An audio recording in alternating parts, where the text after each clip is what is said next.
On the morning of my 65th birthday, I stood barefoot in my kitchen in Newport, Oregon, placing the final touches on my favorite chicken and rice casserole. The scent of roasted garlic and creamy mushroom soup wrapped around me like an old song. My linen tablecloth was ironed crisp, silverware gleaming in the candlelight. A small bouquet of lavender and baby's breath sat in the center of the table. A quiet celebration, just me and the memory of the boy who once used to bring me wildflowers and whisper, "Happy birthday, Mommy."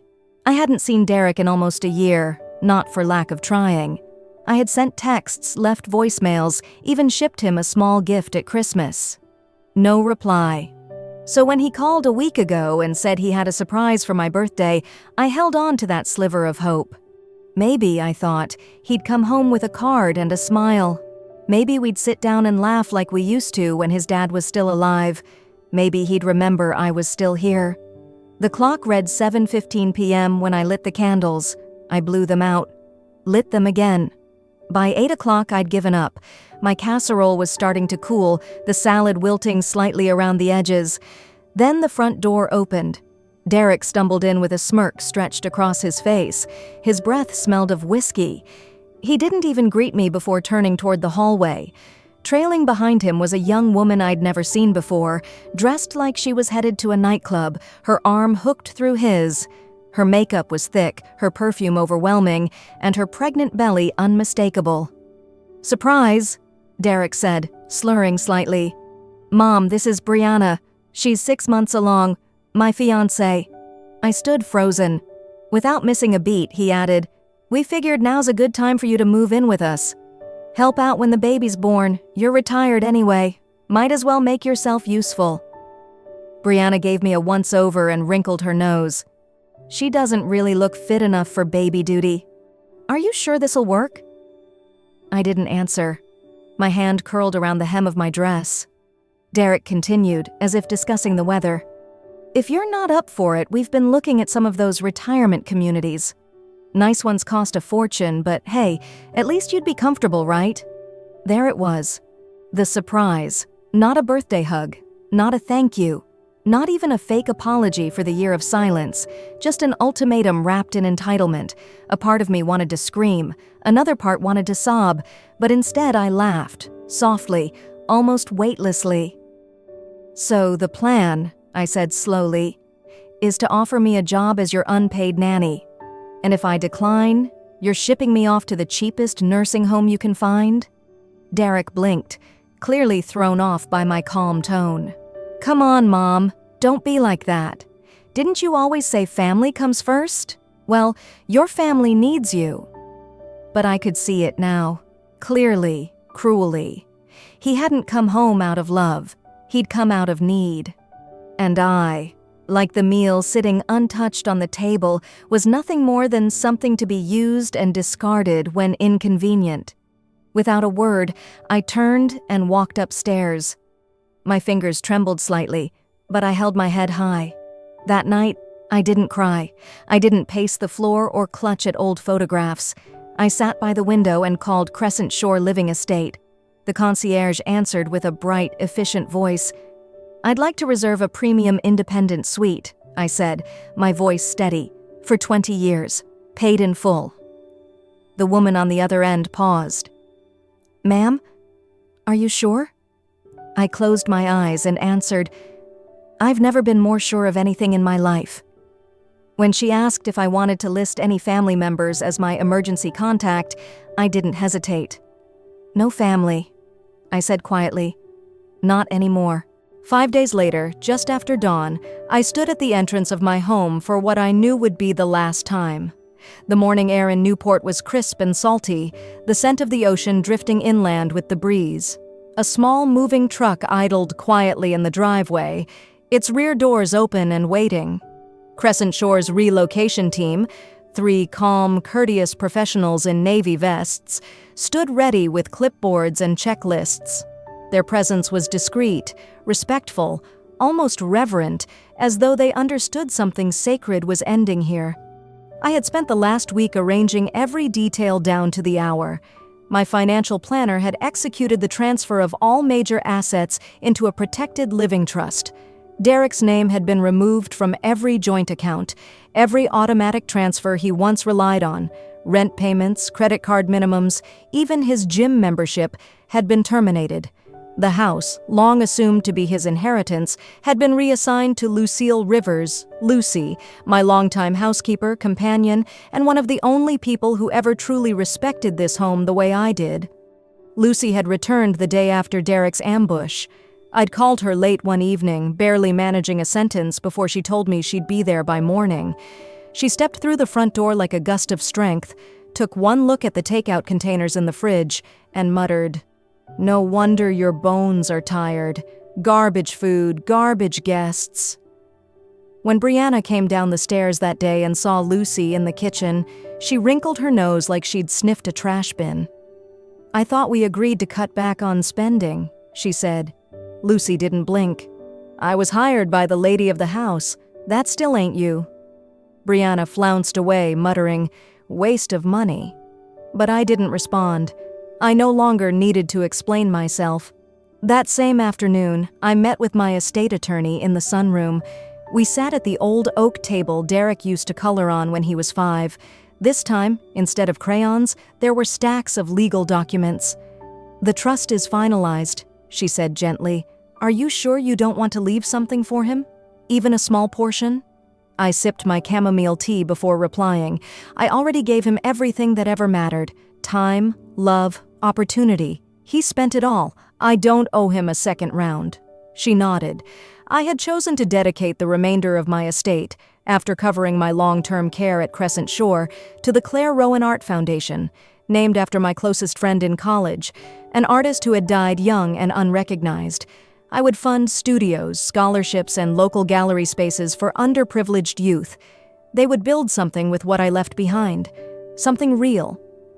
Later that night, Derek came home to find Lucy preparing beef stew in the kitchen. The scent filled the air, comforting and familiar. He looked confused. "Smells like when I was a kid." Lucy raised an eyebrow. "It's the same recipe. I still remember which vegetables you used to pick out." Derek sat down, rubbing his eyes. "Why is she here?" "I asked her to come back," I said calmly. "Mom," he groaned, "you're being stubborn again. You don't like Brianna, I get it, but she's carrying your grandchild." I didn't flinch. "I brought Lucy back because I needed someone who knew how to care for a home, not just clean it, but respect it. This isn't about Brianna, this is about boundaries." He tried to speak, but I raised my hand. "This house has never been yours, Derek, and it never will be. You don't get to erase me and expect me to stay soft." He slammed his fork on the table. "What? So you're just gonna run off to some retirement resort and leave your family behind?" "No," I said evenly. "I'm leaving entitlement behind." He blinked, startled. I continued, voice steady. "This home is no longer mine either. I've signed it over. You'll need to find somewhere else to build your kingdom." His jaw dropped. "To Lucy? You're giving it to the help?" "No," I corrected him. "I'm giving it to someone who helped." There was a long, sharp silence. He looked like a boy again, lost, angry, confused by a world that no longer bent to his comfort. But I didn't break. When Crescentshore's van pulled away with my final box of belongings, I didn't turn to look at the house one last time. Some things, once you see them clearly, you never need to revisit. My new chapter had begun. The morning after I moved into Crescentshore Living Estate, I woke up to sunlight pouring through white linen curtains and the soft rustle of waves outside. My room smelled faintly of fresh lavender and the ocean breeze. No shouting, no demands, no one asking what was for breakfast, just quiet. Pure, unfamiliar quiet. I took my time getting up, something I hadn't done in decades. For the first time in years, I didn't have to brace myself for what kind of mood Derek might be in, or whether Brianna would accuse me of using too much garlic again. My breath moved freely in my chest, as though some invisible weight had finally lifted. The Crescentshore team had been professional to a fault. A relocation coordinator had unpacked every box, even hanging my scarves in color order. The nutritionist had already planned meals tailored to my health, and on my desk sat a welcome folder with activity options, watercolor classes, garden therapy, sculpture workshops, even a weekly salon for discussing art history. I had gone from an invisible cook and caretaker to a woman with a curated schedule. But I wasn't just here to rest. 3 days after settling in, I requested a private meeting with the estate's nonprofit liaison. Her name was Lila Patterson, a petite woman in her 40s with a soft voice but sharp eyes. I showed her a thick file I'd brought with me, years' worth of notes, saved letters, and 2 signed paintings from my late friend, Claire Rowan. I want to establish a foundation, I told her, to support young artists who don't have the privilege of gallery connections or trust funds. Claire was one of the most gifted painters I've ever known, and she died before the world could see her brilliance. Lila flipped through the folder slowly, then looked up with a knowing smile. We can absolutely make this happen. And we did. By the end of the month, the Claire Rowan Art Foundation was formally launched. My legal team handled the paperwork. Lila worked with local art schools in Oregon to identify students in need of support. I personally selected the first round of grantees, 4 high school seniors, all from working-class families, who'd submitted portfolios bursting with raw talent and aching beauty. One of them, a boy named Marcos, painted with coffee and old newspaper.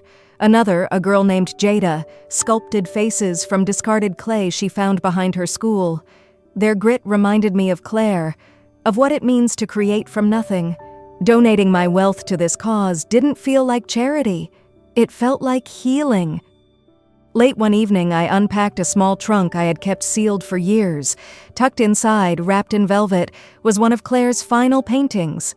She had mailed it to me just before she left for her traveling fellowship across Europe. It was titled, "Orchids at Dusk." In the painting, a single orchid stood on the edge of a pond, caught between light and shadow.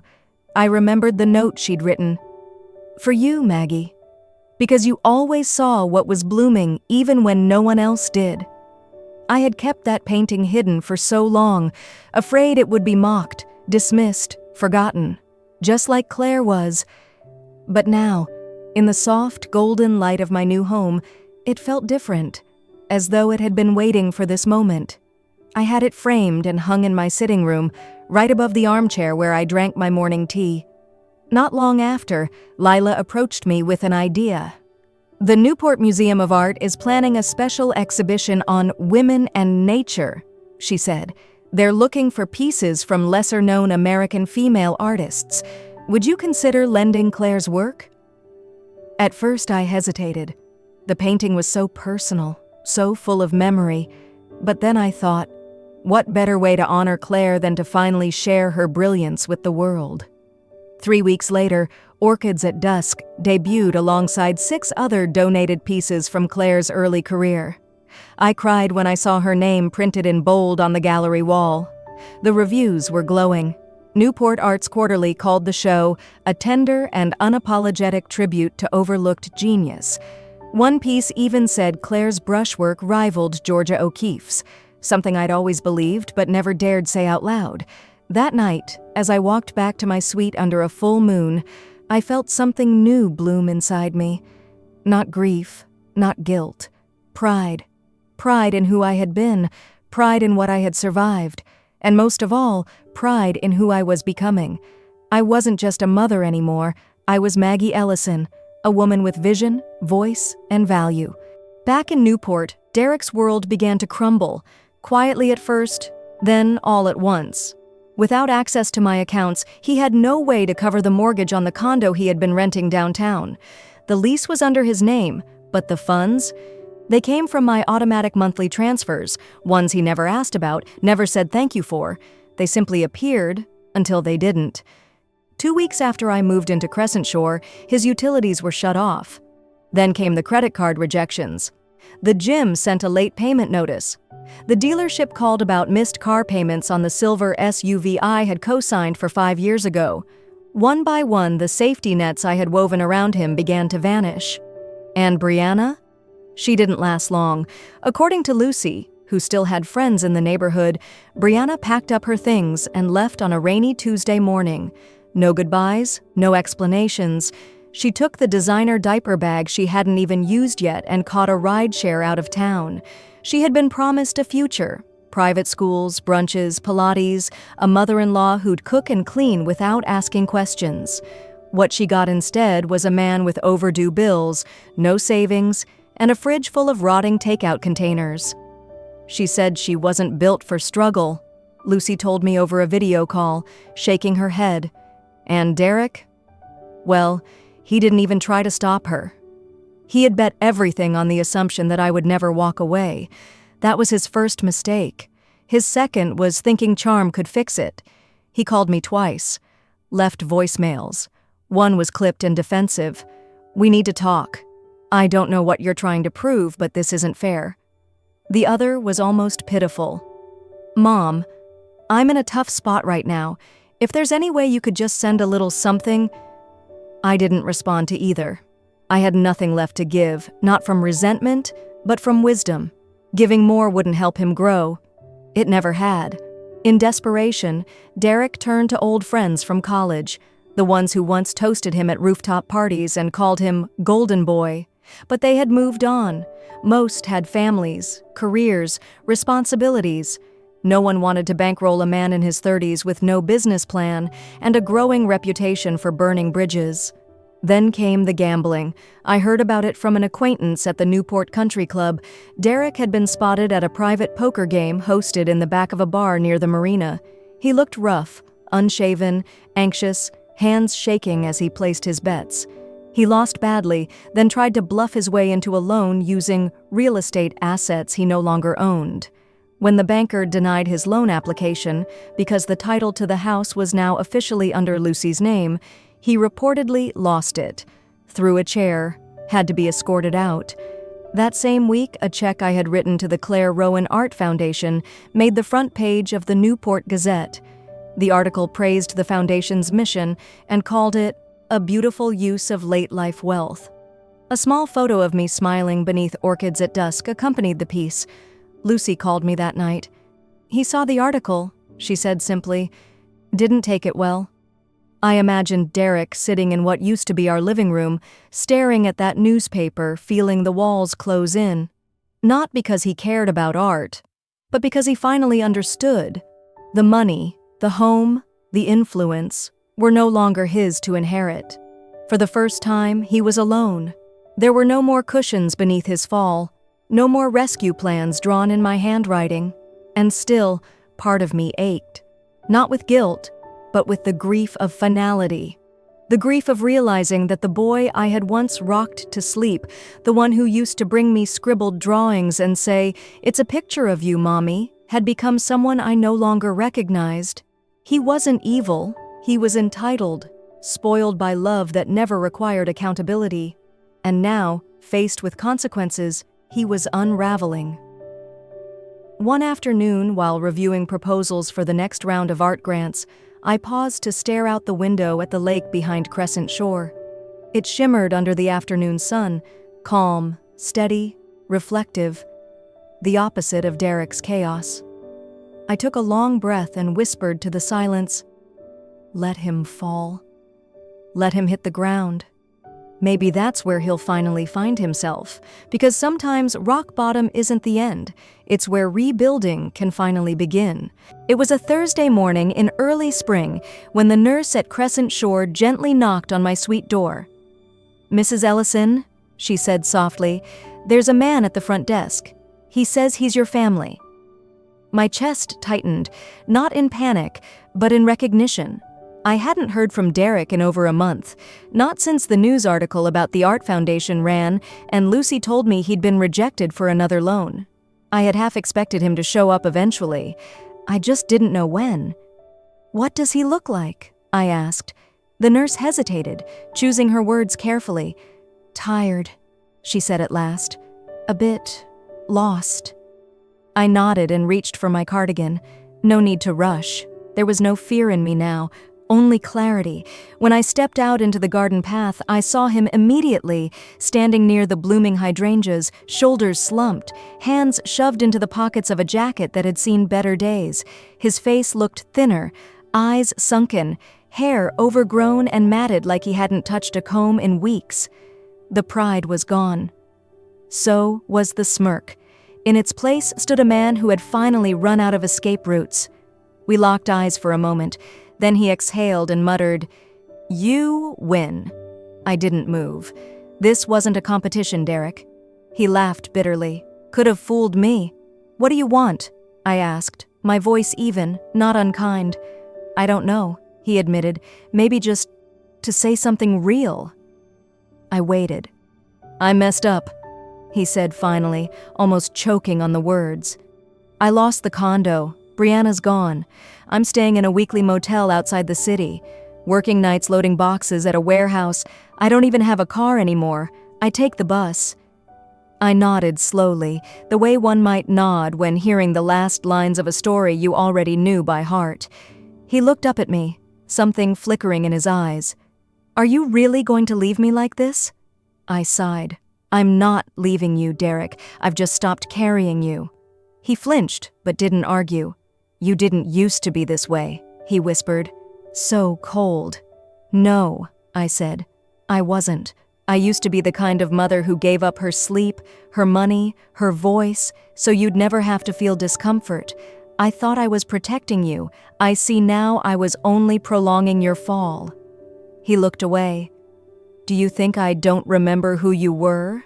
I continued, softer now.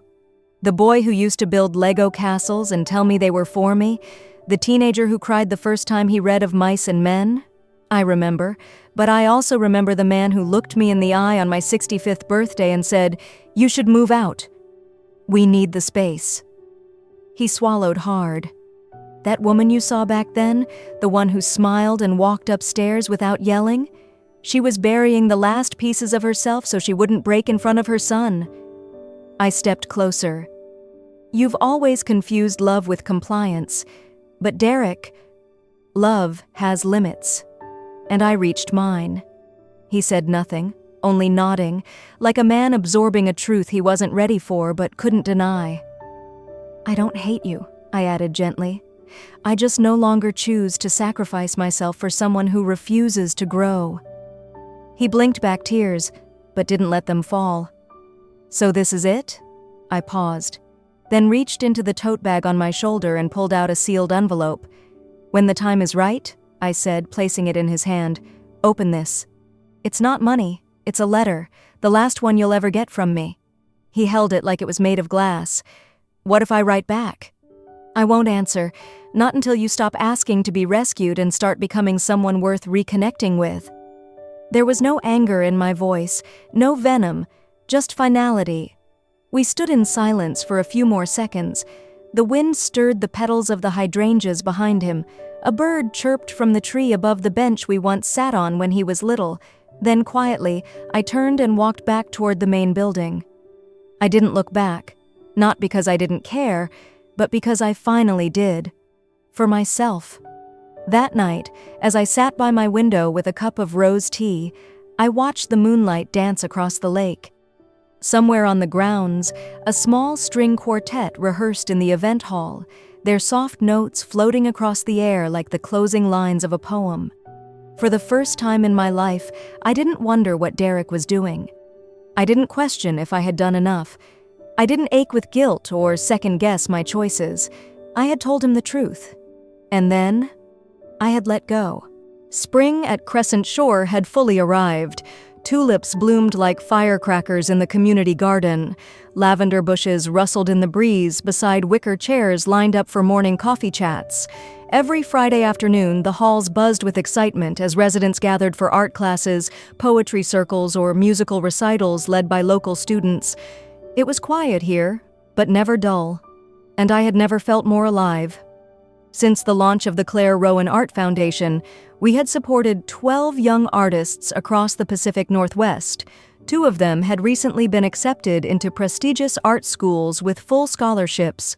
Our small exhibition gallery, nestled beside the chapel and koi pond, now displayed rotating work by teens from underserved high schools.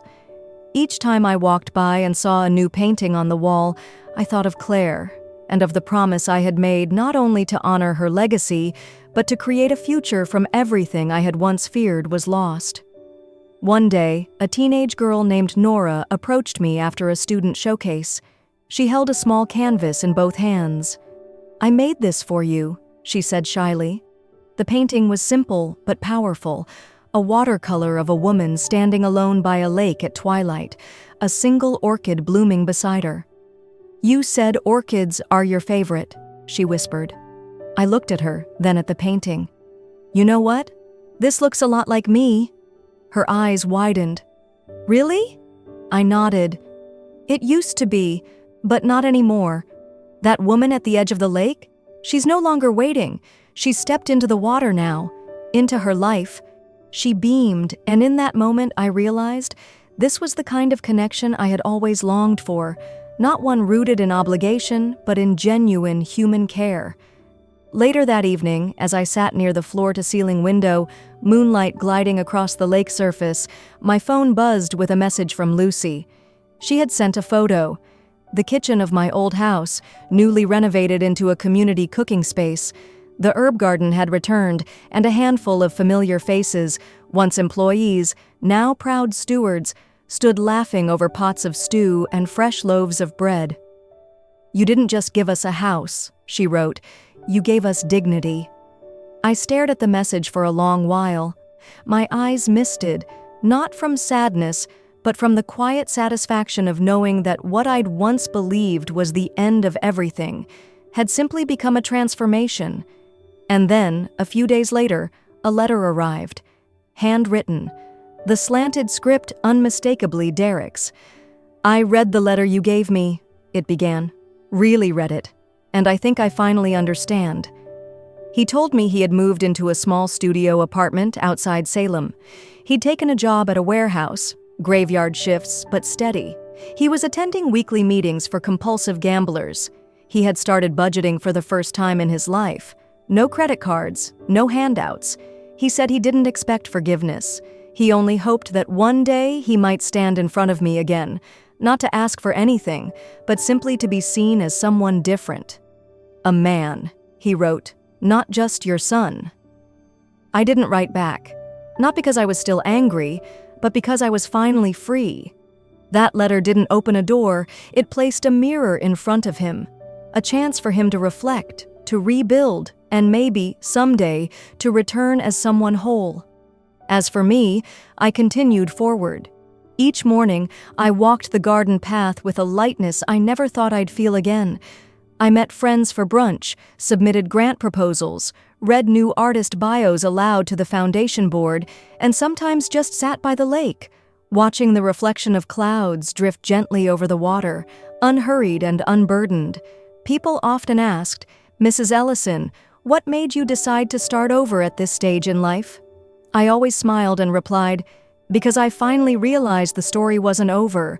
I was just done living in someone else's chapter." And it was true.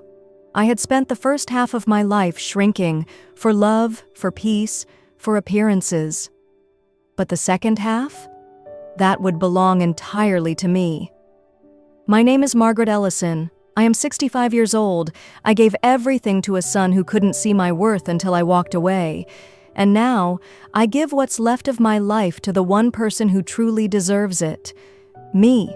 There are kinds of love that convince us sacrifice is just part of the job, especially when we wear titles like mother, spouse, or provider. We give our time, our money, our sleep, and sometimes our entire identity to hold a family together, raise a child, or keep peace in a home that quietly erodes us. But eventually, you have to ask yourself, is anyone holding you with the same care? Margaret Ellison's story isn't just about a mother and her son. It's a quiet revolution, a reminder that it's never too late to reclaim your life. At 65, when many people fade into the background, she did the opposite. She walked away from manipulation disguised as family and chose peace over obligation. Her decision to cut off financial support wasn't revenge, it was clarity. Her choice to fund young artists wasn't about proving a point. It was about creating lasting value with what she had left. And when her son finally returned, not with love but with regret, the only thing she offered him was silence and a letter. Not to fix him, but to let him face the mirror for once. Because in real life, forgiveness doesn't always look like a hug and a fresh start. Sometimes forgiveness means letting go of who someone was and releasing who you once were around them.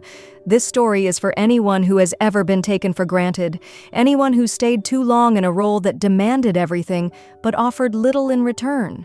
Anyone who needs to hear that you don't owe anyone your peace of mind, your savings, or your self-worth. You are allowed to choose yourself, not out of bitterness, but out of wisdom. Not to punish them, but to finally protect you.